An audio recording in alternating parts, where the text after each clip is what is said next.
नमस्कार Shri संभावी lifestyle channel को अनेक अनेक स्वागत।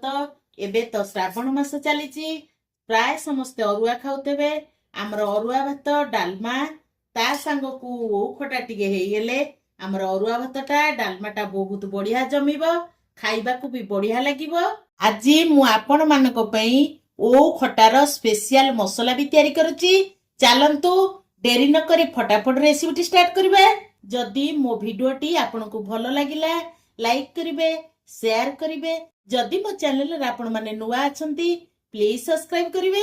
ओ खटा पई मु नेची एटी मीडियम साइज र दिटा ओ आपण माने चाहिले एंती गोटा गोटा धोईकरी काटी परिवे। गोटा धोईकरी काटिवे नहला नाही एमती पाखुडा पाखुडा करी काटिवे। सांगे सांगे ताकू पानी रे पकई छाणी देबे। मु दीटा जाको को काटी देइची तार चोपा छड़ी देइची तार जो ए मझीर शिरोटा थाए ताकू मु बाहर कर देइची पानी रे पकईकी सांगे सांगे ताकू छाणी की रखी देइची। आकू हमें साइड कर दबा। नेक्स्ट स्टेप को जिबा। खटार मसला पे मु गैस रे गोटे फ्लेम बसे देइची। पैन हमर गरम हो गेलानी। मु सेतिरे नेइची गोटे बड़ चमच जीरा गोटे बड़ चमच हाफ चमच नेइची सोरिष हाफ चमच मेथी हाफ चमच पान मधुरी आमे सेतरे सब पकईकरी मसला आमे भाजीबा। मसला को आमे हल्का भाजीबा। मसला हमर भाजी हे गेलानी। मु आकू ठंडा हेबा पई काढी दउची। भाजी करी रखिथिबा मसला हमर ठंडा हे गेलानी। आमे आकू ग्राइंडर जार रे देई दरदरा बटा ग्राइंडिंग करिबा। नले आपण माने ताकू हेमदस्तार भी कुटी परिवे।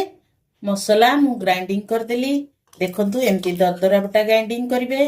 बेसी पालिसी कि चिकन कर देले हमरो खटाटा भलो टेस्टी आसीबनी। आपण माने चाहिले आकू हेमदस्तार भी दरदर छचकरी कुटी परिवे। एबे मु गैस रे गोटे करेई बसे दीची। करेई रे मु गोटे ग्लास पाखा पाखी पानी दउची। पानीटा हमर टिके गरम हो गेला परे आमे सेतरे पकई दबा गोटे चामच लूण हाफ चमच हळदी गुंड। पानी एबे हमर फुटी गेलानी। मु काटी की रखितिबा ओ को सेतरे पकई दउची। एबे आमे ओ को गोळी देई 4-5 मिनिट आकू कवर करिकरी सिझिया पई छेडिबा। आपणको हिसाब रे आपणकर ओ जदि पाकळ थिबो कि कसी थिबो से अनुसार आपण देखिकरी सिझेइबे। मु आकू 4-5 मिनिट पई कवर करी सिझौची। एठी हमर 4-5 मिनिट हे गेलानी। आमे घोडणी काढिकरी देखिबा। एठी देखंतु ओ हमर बढ़िया सिझी आइची। ओ को आमे बेसी सिझेइबानी काहे कि ना खट्टा कला बेले मिसी जिवो। देखंतु ओटा हमर बढ़िया सिझी आइची। आकू एथर गोटे जागा को आमे छाणी दबा। ओ को आमे छाणी सला परे ये पानटा को आमे फिंगी दबा काहे कि ना ओ साधारणतः कोसा थाए। से जो सिझी सला परे ये पानी रे कोसा अंश सब रही आइची तेनु ये पानीटा कोसा लागिवो। आमे पानी की फोपाड़ दबा। एबे करेई की मु भलो भाबरे धोई देइची। करेई हमर गरम होइरानी। मु सेतरे 2 चमच रिफाइन तेल नउची। तेल हमर गरम हो गेलानी। मु सेतरे दउची दीटा सुखिला लंका गोटे बड़ चमच पंचु फुटण। फुटण हमर फुटी गेलानी। मु सेतरे किछि भुसण पत्र पकउची। एटा हाफ इंच रो ओटाको मु ताको पोरीकरी पकई देइछि पकईथली ताते पकई दउची। ताको हमें भलो करी भाजी दबा। मु एठी अदा को पोरीकरी पकईछि। आपण माने चाहिले अदा को छेचिकरी पकई परिबे। मु एठी नॉर्मल अदा नेछि। आपण चाहिले आंब कसिया अदा आदरे पकईबे। तापरे एतरे हमें टिके हेंगु पकईबा। ताको हमें भलो करी भाजी दबा। इतो भाजी एलानी मु सिझेई की रखिबा ओको ताते पकई दउछि। ताको हमें भलो करी भाजी दबा। ओटा हमर भाजी हो चला परे हमें ताको टिके एंती दाबी दबा।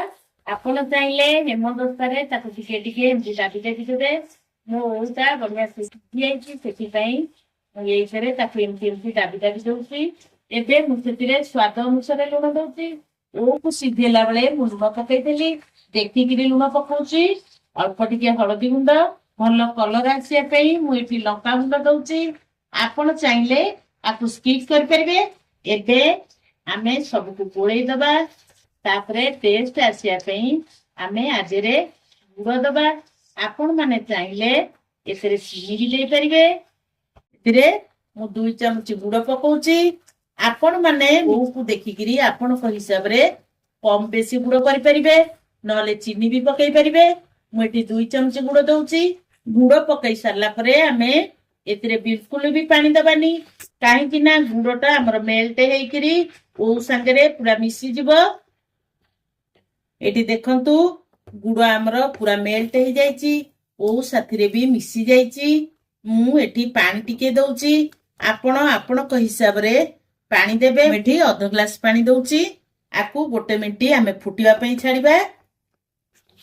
एबे आमे गैस रो फ्लेम को हाई कर दबा। हमरे ये 2 मिनिट हेलानी फुटी गेलानी मते टिके झोळटा पानिया लागुची। मु एठी गोटे चमच चाउल गुंड ताकू एंती पानी करी देई दउची। आपण माने चाहिले आरारूट पाउडर नल कॉर्नफ्लावर एंती गोली की देई परिबे। आकु आमे भलो करी गोळेई दबा। गैस रो फ्लेम को हाई रखिकिरी आमे आकु आउरी गोटे मिनिट फुटिवा पई छाड़ीबा। जो मसला भाजिकिरी ता ग्राइंडिंग कर रखितली ता देरु 2 चमच इतरे पकई दउची। सबु बेले मसला को आमे तरकारी हो कि खटा हो ओलेला को आमे पकेइबा मसला तार बहुत बढ़िया वासना आसीबो। आकु एथरक आमे गोळेई दबा। आपण माने एमती बनेइकिरी खांतु केमिति लागिला मो सहित कमेंट रे शेयर करंतु। रहुची पुणी देखाबा नेक्स्ट वीडियो रे। जय जगन्नाथ।